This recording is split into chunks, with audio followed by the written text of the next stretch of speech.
Selamat malam Bapak, Ibu, dan saudara-saudara yang dikasihi oleh Tuhan Yesus Kristus.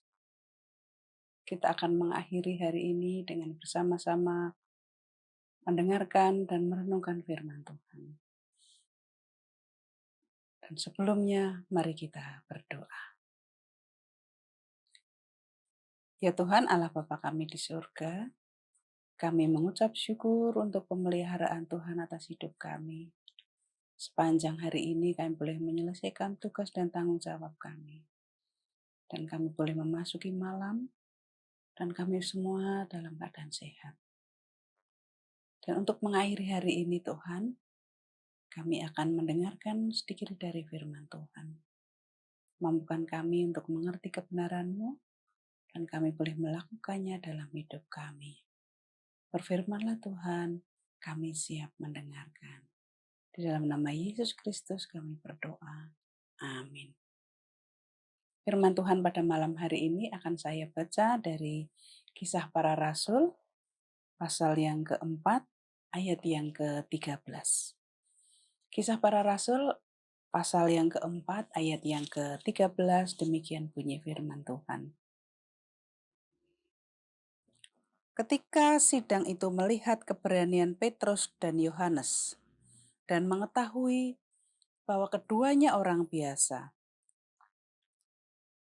yang tidak terpelajar, heranlah mereka. Dan mereka mengenal keduanya sebagai pengikut Yesus. Yang berbahagia adalah setiap orang yang mendengarkan firman Tuhan dan melakukannya. Haleluya. Bapak, Ibu, dan saudara-saudara yang dikasihi oleh Tuhan Yesus Kristus, tema renungan kita pada malam hari ini adalah kuasa Allah yang bekerja.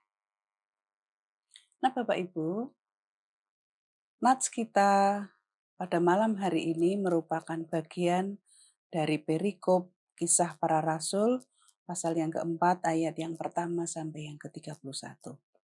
Di mana kita bisa baca secara lengkap bagaimana kisah tentang Petrus dan Yohanes yang dibawa ke hadapan majelis sidang di Bait Allah karena ia memberitakan Yesus yang hidup. Tidak hanya itu, Yesus yang hidup itu memiliki kuasa menyembuhkan orang sakit. Apa yang disaksikan oleh Petrus dan Yohanes itu kemudian membuat ada 5.000 orang laki-laki bertobat. Sehingga mereka kemudian ditangkap dan diperhadapkan pada sidang yang dipimpin oleh imam besar Hanas dan Kayafas. Mengapa Petrus dan Yohanes ditangkap? Tidak lain dan tidak bukan adalah karena mereka tidak menyukai apa yang dilakukan oleh Petrus dan Yohanes, di mana Petrus dan Yohanes memberitahukan tentang Yesus yang sudah disalib, mati dan bangkit. Karena menurut mereka, menurut ahli-ahli Taurat, Yesus dianggap sudah menghujat Allah. Kita bisa melihat dan membaca di dalam keseluruhan nats yang ada di dalam Kisah Para Rasul 4 ayat 1 sampai yang ke-31. Bagaimana kuasa Roh Kudus itu bekerja atas diri Petrus dan Yohanes. Bagaimana Petrus dan Yohanes berapi-api, memiliki semangat yang luar biasa, memiliki argumen, bagaimana kuasa dan nama Yesus itu menyembuhkan orang sakit. Yesus yang mereka salibkan mati dan kemudian bangkit pada hari yang ketiga. Mereka terheran-heran karena tahu siapa Yohanes dan Petrus ini. Mereka adalah rakyat jelata yang tidak berpendidikan seperti ahli Taurat, ahli-ahli kitab itu. Mereka dulu adalah nelayan dan kemudian sehari-harinya justru mereka mengikuti Yesus. Kemana Yesus pergi? Mereka bukan kelompok yang terpelajar, yang mendapatkan pendidikan Taurat, seperti halnya ahli Taurat itu. Tetapi kuasa Roh Kudus bekerja begitu luar biasa. Dan di dalam sidang itu, untuk memperkuat apa yang dilakukan oleh Petrus dan Yohanes.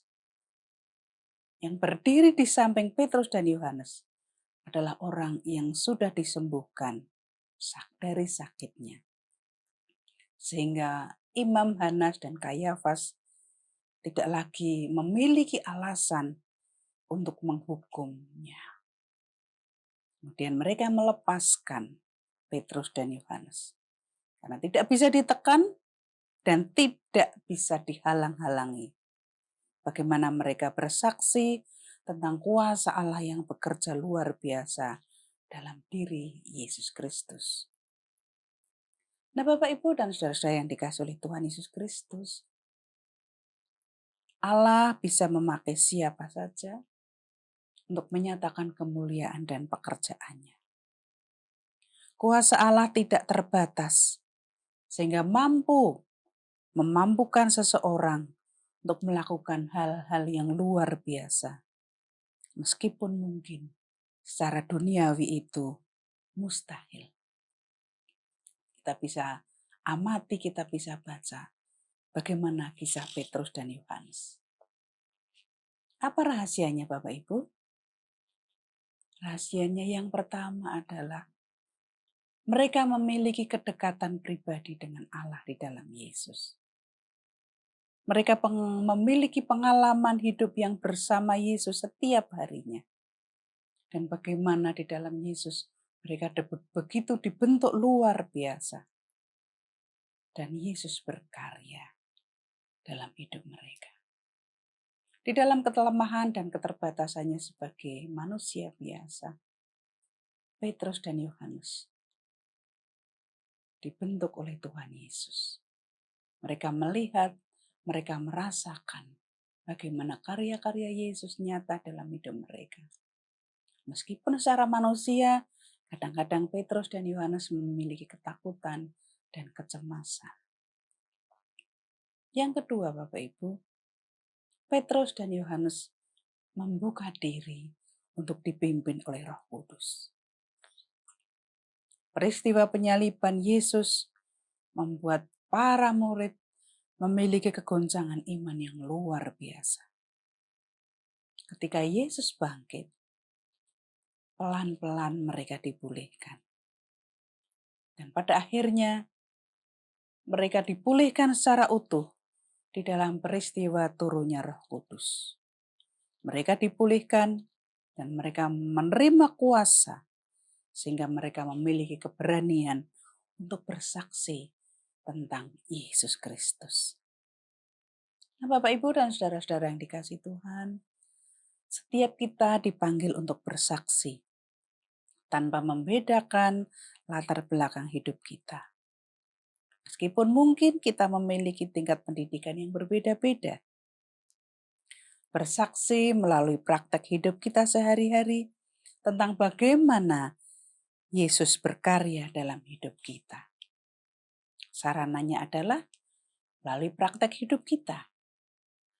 Bagaimana Yesus bekerja dan berkarya di dalam keluarga kita, di dalam pekerjaan kita, di dalam pergaulan kita, di tengah-tengah masyarakat. Kita pasti mampu.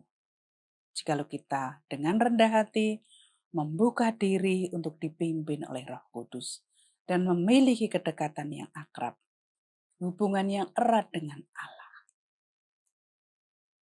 Bagaimana dengan kita? Siapakah kita dan maukah kita dipakai oleh Tuhan begitu luar biasa?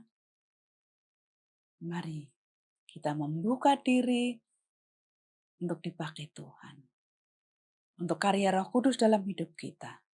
Dan terus kita menjalin relasi dan hubungan yang akrab dengan Allah. Tuhan memberkati kita. Amin.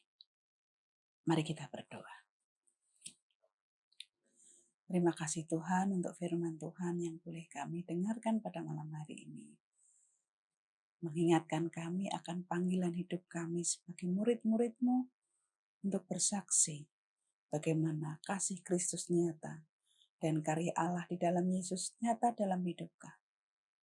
Ya Roh Kudus, tolonglah kami, agar kami mampu bersaksi melalui praktek hidup kami sehari-hari, dalam keluarga kami masing-masing, dalam pekerjaan kami, di dalam kami bergaul di tengah-tengah masyarakat. Terima kasih Tuhan untuk firman Tuhan. Malam hari ini kami akan istirahat. Tuhan menyertai, melindungi, dan menjaga kami, agar kami tidur dengan nyenyak. Esok pagi kami boleh bangun dengan tubuh sehat, dan kami boleh melakukan apa yang menjadi tugas dan tanggung jawab yang Tuhan percayakan kepada kami. Terima kasih Tuhan Yesus, bila sepanjang hari ini kami melakukan hal-hal yang tidak Engkau perkenan, melalui tindakan dan tutur kata kami mohon ampun ya Tuhan. Di dalam nama Tuhan Yesus Kristus kami berdoa dan mengucap syukur. Amin. Tuhan memberkati kita semua dengan firman-Nya. Amin.